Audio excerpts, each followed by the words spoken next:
Okay. Oh, okay. The discoverer of atomic structure. Okay, today I'm going to talk about the discoverer of atomic structure. So, Darwin's atomic theory. So, what did Darwin say? So, Darwin proposed the atomic theory in 1804.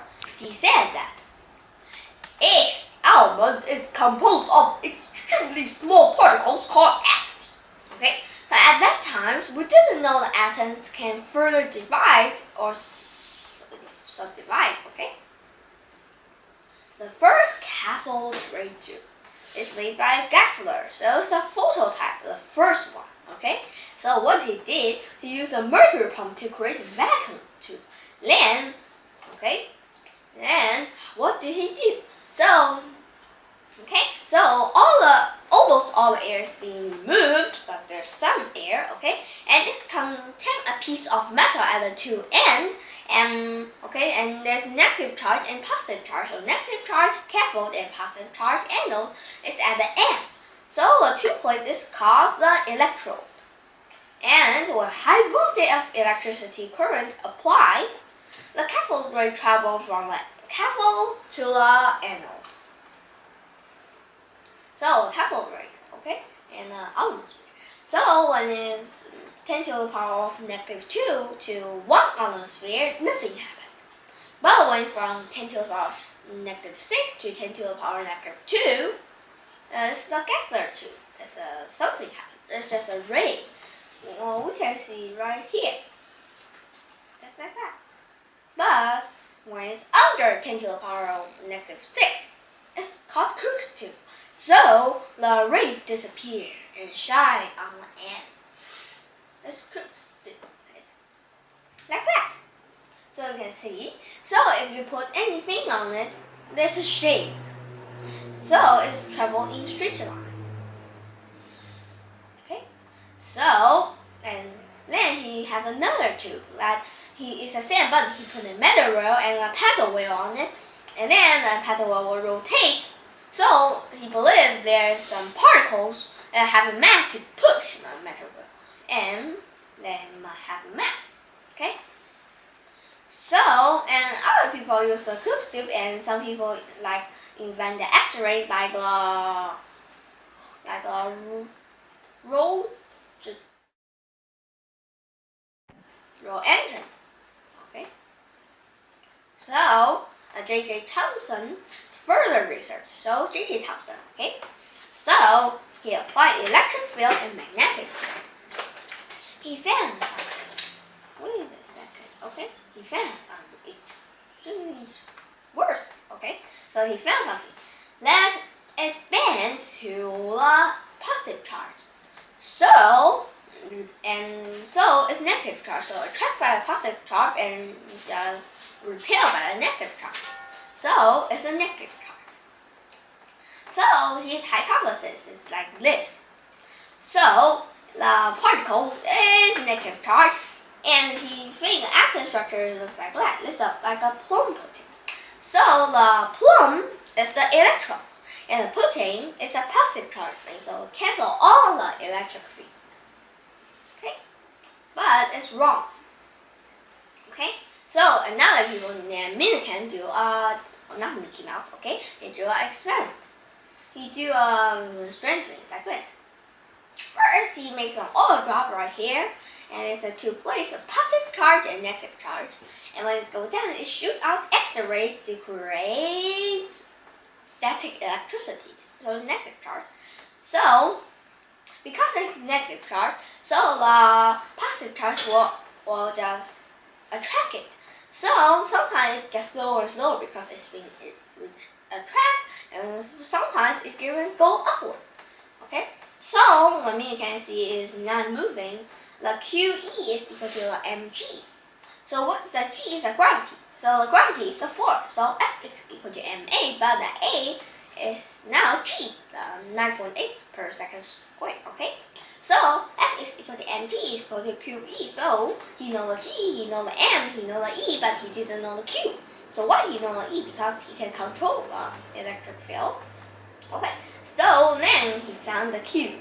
Okay. So he found the Q is always the factor of the strand number. this number. 1.6 times 10 to the power of negative 19. Okay, so the negative means a negative charge. That means the number is negative. Okay, so you hypothesize this is the electric charge of one electron, and it's called an elementary charge. And then he knows the E, so he can use the M because we already know this. Let J.J. Thomson do it, right? Okay.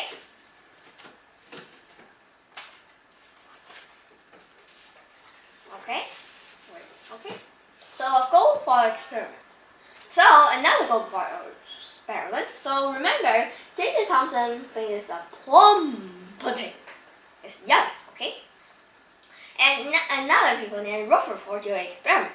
He puts a gold foil right here. Okay? And then he shoots out alpha particles. Okay, so shoot out the alpha particles. And then, okay, shoot out. And then he found most of it will just get through it. Like this picture. But some just bounce back in a very big angle is closer to 180, so he don't think it's like a plum pudding. He thinks it's just a mass in the center of there's a mass in the atom that is very small, and when the alpha hits them, they will bounce back. So he thinks it should look like that. Okay, so it's the atom. So he thinks it's a nucleus and something's orbit, like the electrons orbit around it. Okay?